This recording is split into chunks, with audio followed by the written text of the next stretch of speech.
Мәңгілік еш нәрсе жоқ. Тағдыр тәлкегінде барлығымыз қиындық пен қуанышты қатар көреміз.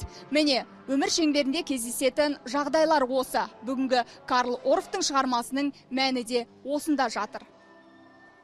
Кантата 3 бөлімнен тұрады. Алғашында жердің пайда болуы баяндалса, кейін тіршіліктегі түрлі соғыстар суреттеледі. Осылайша жер шары жойылып, жоқтан бар пайда болады. Қайтадан жаратылыс жаңарып, ер мен әйел өмірге қайта келеді. Сахнадағы көрініс жылатады, күлдіртеді, ой салады.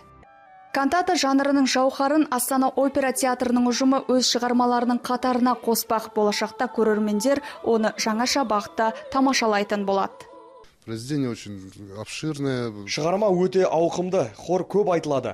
Арасында қойылым да бар. Әріптестерім өздерінің шеберліктерін көрсетулеріне үлкен мүмкіндік туып тұр. Кантата жанрындағы ең танымал шығармалардың бірі бұл. Мұнда латын және ескі неміс мәтіндері бар. Арнайы мамандармен жұмыс жасадық, ескі неміс тілін дұрыс айту үшін. Көрермендердің көңілінен шығады деген ойдамыз.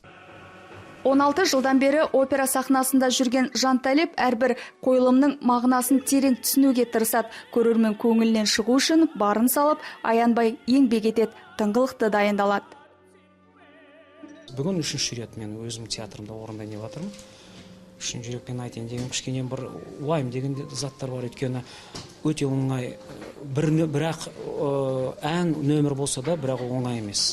Астана опера сахнасында 300-ге жуық өнерпаз өз өнерлерін ортаға салды. Оның 60-қа жуығы бүлдіршін. Ал сахна сыртында 100-ден астам маман техникалық қызметтерді жүзеге асырды. Дайындыққа небәрі 20 күн кеткен. Бүгінгі қойылымның басқалардан ерекшелігі сол, сахна шымылдығы бейне жазбамен ашылды.